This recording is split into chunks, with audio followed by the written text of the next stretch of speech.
Assalamualaikum warahmatullahi wabarakatuh.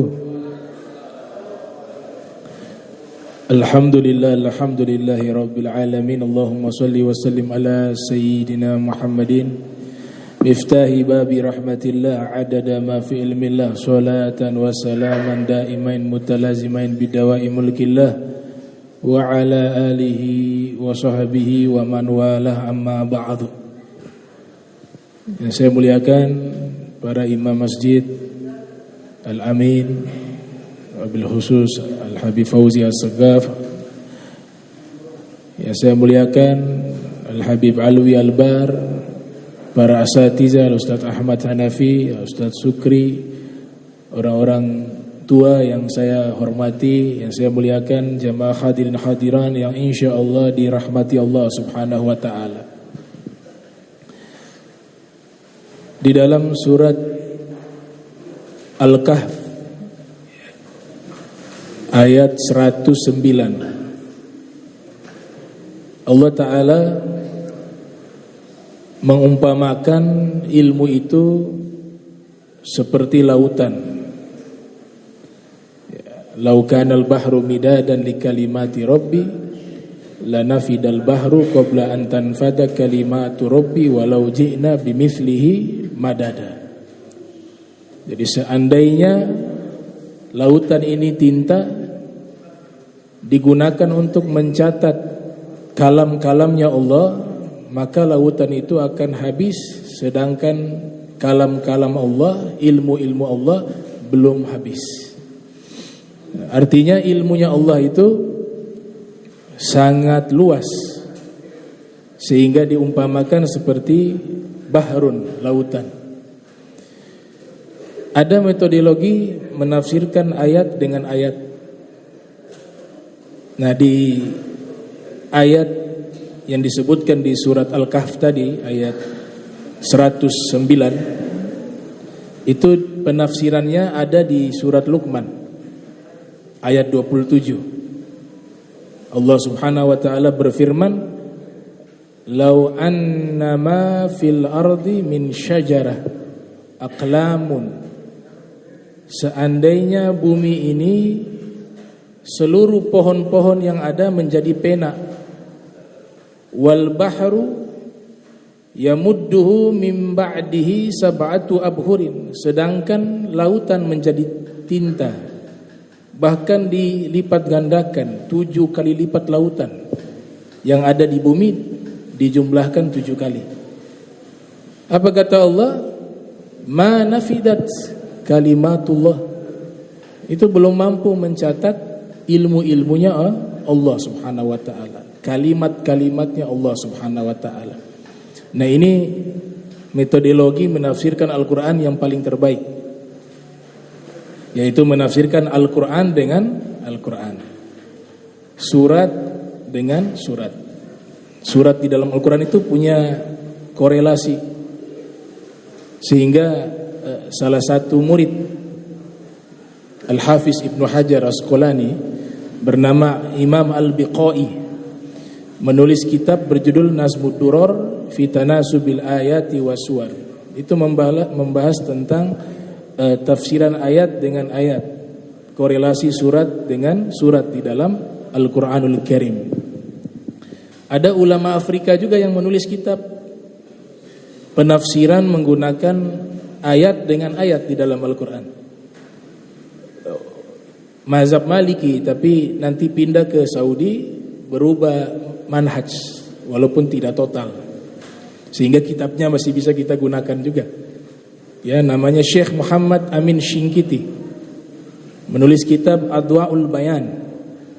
Ini metodologi idahil Quran bil Quran, menjelaskan Al-Quran menggunakan Al-Quran.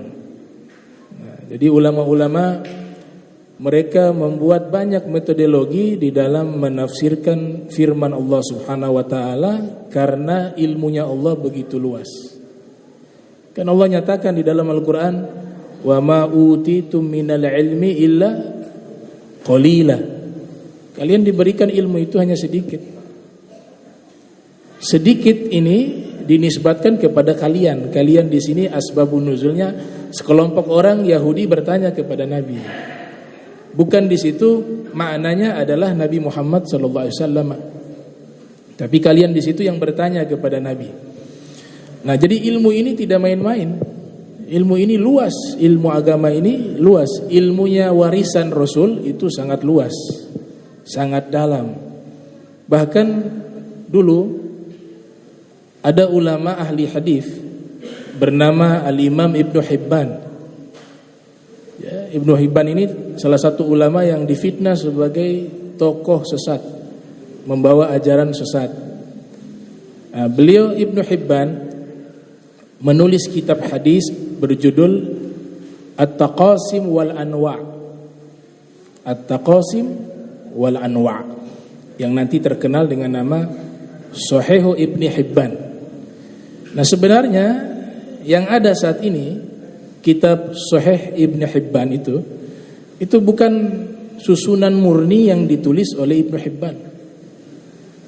Kitab aslinya itu rumit. Itu bisa bayangkan ulama-ulama besar yang hidup di zaman itu, mereka kesulitan memahami kitab tersebut. Sulit memahami karena rumit. Muncul ulama namanya Ibnu Balban.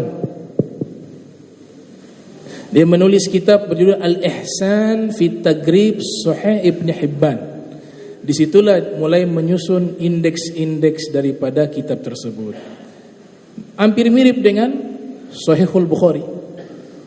Pertama bab wahyu, paling akhir bab manaqib sahabah. Kenapa bisa menjadi satu kitab yang sangat rumit di dalam hadis, berbeda dengan Sahih Bukhari yang sudah tersusun rapi dengan daftar isinya atau indeksnya. Dan ulama-ulama yang pakar di bidang ilmu hadis sekalipun mereka tidak mampu memahami kitab Sahih Ibnu Hibban. Itu di dalam masalah indeks saja kesulitan. Maka ulama Ibnu Balban mempermudah itu. Karena kenapa? Karena ilmu Allah luas. Tuh. Ada orang pakar di bidang ini tapi di bidang tertentu dia tidak pakar. Ada ulama lainnya yang pakar. Nah, Ibnu Hibban saja yang mampu pahami kitabnya. Karena beliau yang tulis. Tapi ulama lainnya tidak mampu. Muncul Ibnu Balban, dia membuat indeks dari kitab tersebut. Nah, ini isyarat kata Said Abu Hasan An-Nadwi. Ulama ketika menyusun indeks atau daftar isi di dalam kitab mereka itu sebenarnya ada rahasia. Mereka tidak serta-merta meletakkan bab ini, dijelaskan bab wahyu sebagai pembahasan pertama, tidak. Tapi itu adalah hikmah bahwa meletakkan bab wahyu di bagian paling awal kitab hadis mempertegas bahwa hadis ini juga adalah wahyunya Allah. Karena di zaman itu juga muncul kelompok yang disebut inkaru sunnah, mengingkari sunnah Nabi. Ya, maka menetapkan bab wahyu di bagian awal itu sebagai penegasan bahwa hadis Sahih Bukhari dan semua hadis-hadis yang di mana dikumpulkan oleh para ulama di dalam kitab-kitab hadis itu juga adalah wahyu yang sama dengan Al-Qur'an. Walaupun derajat Al-Qur'an tentu di atas daripada wahyu yang sifatnya hadis Nabi. Karena beberapa perbedaan ya. Kalau Al-Qur'an itu memang persis seperti itu yang Allah wahyukan, Nabi sampaikan secara persis seperti itu. Tanpa ada yang dikurangkan, dilebihkan. Dan maknanya juga sesuai dengan makna yang dikehendaki Allah. Lafadznya juga sesuai dengan lafadz yang dikehendaki Allah. Tapi kalau hadis qudsi dan hadis-hadis lainnya, ada kalanya wahyu yang Allah berikan, Nabi hanya simpulkan maknanya, tidak persis lafadznya itu sama. Itu perbedaan antara wahyu yang sifatnya itu informasi tentang firman Allah berupa Al-Quran, dan juga hadis Nabi daripada sabda-sabdanya Rasulullah Muhammad sallallahu alaihi wasallam. Jadi tidak main-main ilmu agama. Jangan dipikir gampang. Kenapa menjadi rumit ilmu ini? Karena ilmu ini bersumber dari ilmunya Allah yang sangat luas. Sangat luas ilmu ini. Nah, sehingga kata lautan itu Ada yang menerjemahkan sebagai ilmu. Nah, kata bahar, ya jamannya bihar. Kalau kita lihat di dalam kisahnya Nabi Musa, wa iz qala Musa li fatahu la abrahu hatta ablugha majma'al bahrain aw amdi huquba. Nabi Musa berkata kepada muridnya, ini Nabi lewat proposal, Yusha bin Nun. Jadi Nabi Musa yang minta Allah angkat murid saya jadi nabi. Ada dua orang nabi menjadi nabi karena permintaan Nabi Musa. Yang pertama siapa? Nabi Harun. Yang kedua muridnya, Nabi Yusha bin Nun. Nabi Musa berkata kepada Yusha bin Nun, saya mau belajar kepada seorang guru. Di situ dalam tafsir disebut Nabi Khidir. Saya akan terus berjalan sampai di tempat bertemunya Majma'al Bahrain, dua lautan. Atau kalau tidak bertemu, saya terus berjalan walaupun berabad-abad. Asalkan saya bisa mendapati sang guru, yaitu Nabi Khidir. Padahal derajat Nabi Musa di atas Nabi Khidir. Tapi di sini Allah ajarkan simulasi menuntut ilmu.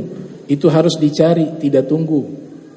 Dituntut seorang nabi saja disuruh mencari. Nah, yang unik di sini Allah Ta'ala isyaratkan lokasinya sang guru itu ada di mana? Majma'al Bahrain, ya. Kalau letak geografis ada yang mengatakan di Mesir, ada yang mengatakan di wilayah Irak. Itu terjadi khilaf. Tapi substansinya itu kenapa lokasi tersebut menggunakan kata dua lautan? Bertemunya dua lautan, Majma'al Bahrain. Nah, Syekh Mutawali Sya'rawi menafsirkan maknanya sang guru itu menguasai dua lautan ilmu. Lautan pertama, Bahru al-ilmi zahir, yaitu lautan ilmu zahir. Lautan kedua, Bahru al-ilmi batin, yaitu lautan ilmu batin. Nah, dari situlah isyarat ilmu selalu tidak bisa lepas dengan yang namanya bahar, lautan. Nabi kita sallallahu alaihi wa barak wasallam juga disifati di dalam kitab Burdah. Al-Imam Busairi menyebutkan faqan nabiyyin fi khuluqin fi khalqin wa fi khuluqin, ya. Faqan nabiyyin fi khalqin wa fi khuluqin wa lam yudanuhu fi ilmin wala karam. Wa kulluhum min rasulillahi multamisun garfan minal bahri aw rashfan minad diyami wa waqifuna ladaihi 'inda haddihim min nuqtatil ilmi aw min syaqlatil hikami. Imam Busairi mensifati, beliau mengatakan bahwa Nabi Muhammad mengungguli seluruh para nabi, baik dari fisik dan akhlaknya beliau. Dan tidak ada seorang pun makhluk termasuk para nabi, para rasul, walam yudanuhu fi ilmin wala. Tidak ada seorang pun makhluk yang ilmunya setara dengan ilmunya Nabi Muhammad. Dan kemuliaan Nabi Muhammad sallallahu alaihi wa barak wasallam. Kemudian dikatakan semua para rasul mereka mengambil dari lautan ilmunya Nabi Muhammad sallallahu alaihi wa barak wasallam. Yang mereka ambil hanya satu cedukan dari luasnya ilmu, seluas lautan ilmunya Rasul. Atau yang mereka ambil setetes dari curahan air hujan. Itu kan digambarkan ilmunya Nabi lautan. Di sini ada satu syair di dalam kitab Rasyafat Ahlil Kamal, ditulis oleh Allamatud Dunya Al-Habib Abdurrahman bin Abdullah Balfaqih. Kalau tadi kan Imam Busairi mengibaratkan para nabi, para rasul mengambil satu tegukan, satu satu gayung dari lautan ilmu nabi atau setetes dari curahan hujan. Tapi kalau di dalam Rasyafat Ahlil Kamal, ini kitab Rasyafat Ahlil Kamal, nazom yang isinya tentang ilmu tasawuf dari seluruh aliran tasawuf. Tapi beliau mampu menyimpulkan dengan sangat ringkas dan bisa dipahami oleh orang khas maupun orang am, orang khusus maupun orang awam bisa membaca kitab tersebut. Itu hebatnya Al-Habib Allamah Abdurrahman bin Abdullah Balfaqih. Jadi kitab itu sebenarnya respon daripada surat yang dikirim oleh ulama-ulama yang ada di Makkah dan di Madinah. Mereka mengirim surat kepada Al-Habib Abdurrahman meminta ijazah dan wasiat lewat surat. Nah, kemudian dibalas surat itu berbentuk nazom. Ternyata surat itu ditulis berbentuk nazom, isinya tentang apa? Tentang substansi daripada ilmu tasawuf atau ilmu tazkiyatin nufus. Sampailah surat itu ke tangan para ulama yang ada di Makkah, di Madinah. Ternyata mereka melihat luar biasa isi surat tersebut, dijadikan kitab. Kalau zaman sekarang surat cinta dibuang di tempat sampah, tidak ada manfaat. Tapi ulama dulu yang mereka tulis ilmu walaupun lewat surat. Hal yang sama terjadi kepada Imam Syafi'i. Imam Syafi'i menulis kitab Usul Fiqih itu lewat surat atas permintaan Al-Hafiz Abdurrahman bin Mahdi. Meminta cara memahami nas di dalam Al-Quran, dalam hadis lewat surat. Ada di Irak beliau. Imam Syafi'i membalas surat tersebut, isinya tentang metodologi istinbat hukum dari hadis, dari Al-Quran maupun hadis Nabi. Ternyata dilihat bagus, dijadikanlah kitab. Judulnya belum ada, maka mereka berijtihad, kita namakan saja sesuai dengan kronologis daripada penjelasan tersebut lewat surat. Maka dinamakan kitab itu kitab surat, kitab Ar-Risalah. Nah, Al-Habib Abdurrahman ketika menulis kitab Rasyafat Ahlil Kamal, di sini menunjukkan ya, bukan beliau takabur, bukan takabur, tapi beliau tahadduts bin ni'mah, menyebutkan kenikmatan yang Allah berikan kepada beliau. Beliau mengatakan di dalam kitab Rasyafat, fadha alaina min bihari Muhammadi bi ma'arif wa lataif wa ma'ali wa awali, bil ma'arif wa lataif wal awali. Tercurahkan kepada kami, min di sini bisa diartikan sebagian lautan ilmu Nabi Muhammad. Kalau tadi yang di Burdah seteduk, satu gayung atau setetes. Tapi kalau di Rasyafat Ahlil Kamal, Al-Habib Abdurrahman mengatakan min bihar Muhammadi. Fadha alaina min bihar Muhammadi bi ma'arif wa lataif. Tertumpahkan kepada kami separuh lautan ilmu Rasulullah Muhammad sallallahu alaihi wa alihi wasallam. Kenapa di sini terjadi perbedaan ketika Imam Busairi mengatakan para nabi satu gayung atau setetes, sedangkan Al-Habib Abdurrahman mengatakan separuh dari lautan ilmu Nabi Muhammad? Karena apa? Ulama-ulama yang mereka berada di bawah naungan umat baginda Nabi Muhammad sallallahu alaihi wa alihi wasallam, sebagaimana hadis mengatakan ulama'u ummati ka anbiya Bani Israel, walaupun ini masih diperdebatkan apakah hadis yang kuat atau lemah. Ya, tapi untuk golongan para sufi ini jadi satu standar keistimewaan Nabi kita Muhammad sallallahu alaihi wasallam, bahwa umatnya yang mewarisi keilmuan Nabi Muhammad, mereka mengambil ilmunya Rasulullah bisa lebih dari nabi-nabi yang lainnya. Nabi-nabi Bani Israel bisa kalah dengan ilmu dari umat, dari wali, daripada umat baginda Nabi Muhammad sallallahu alaihi wa alihi wasallam. Sebagaimana mukjizat para nabi juga bisa terjadi dalam keramat para wali. Begitu juga ilmu-ilmu para nabi semuanya bisa dimiliki oleh ilmunya seorang wali dari umat baginda Nabi Muhammad sallallahu alaihi wa alihi wasallam. Makanya derajat sebagai nabi dan rasul memang tidak ada yang bisa melampaui derajat itu. Itu derajat paling tertinggi. Manzilah itu gak bisa dilampaui. Sehebat apapun orang yang hidup di zaman ini dan dia bukan seorang nabi, tidak akan bisa melewati magom para nabi. Tapi kapasitas keilmuan itu bisa terjadi. Derajat keramatnya bisa lebih dahsyat daripada mukjizat para nabi-nabi terdahulu yang mereka tidak bisa lewati. Hanya apa? Wa waqifuna ladahi 'inda haddihim. Derajatnya Nabi Muhammad itu, ilmunya Nabi Muhammad, magomnya Nabi Muhammad itu yang gak bisa dilewati. Itu yang paling tertinggi. Makanya tadi saya katakan ilmu ini lautan. Allah sudah mengatakan ilmunya Allah lah lautan luas, gak ada yang bisa kuasai semua itu, gak bisa. Dalilnya Al-Quran, nas. Kalian tulis sampai tintanya 7 lautan, 7 kali lautan itu kalian tulis, ilmunya Allah tidak selesai. Wa ma utitu minal ilmi illa qalila. Makanya ketika ada ulama-ulama yang disebutkan alim, nah itu kalau sudah ada ulama gelarnya Al-Bahar itu luar biasa. Kalau di Maulid Ad-Dibai kan disebut sahabat Sayyidina Abdullah ibn Abbas. Bahrul ilmi dafiq wal lisanin natiq turjamanil Quran. Yang disebutkan lautan ilmu. Siapa? Sayyidina Abdullah ibn Abbas. Kemudian Abu Hanifah yang lahir tahun 80 Hijriah, wafat 150 Hijriah, juga diberikan julukan Al-Bahrul Fahamah. Julukannya Abu Hanifah Al-Bahrul Fahamah, lautan pemahaman ilmu. Sama seperti guru tua kan ditulis gelarnya Al-Bahrul Fahamah.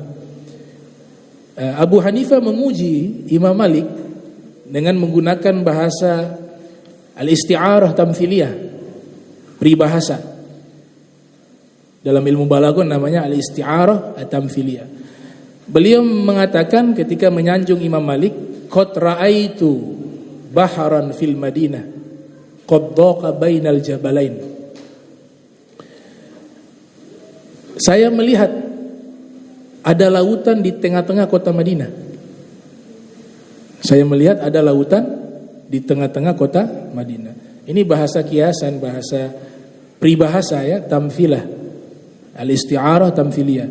Bukan berarti ada lautan di tengah-tengah kota Madinah, tidak. Tapi maknanya apa di situ? Kata Imam Abu Hanifah, beliau punya maksud al-murad wal maksud, saya melihat ada orang yang sangat alim di tengah-tengah kota Madinah. Yang dimaksud siapa? Imam Malik. Qad dhaqa bainal jamalain.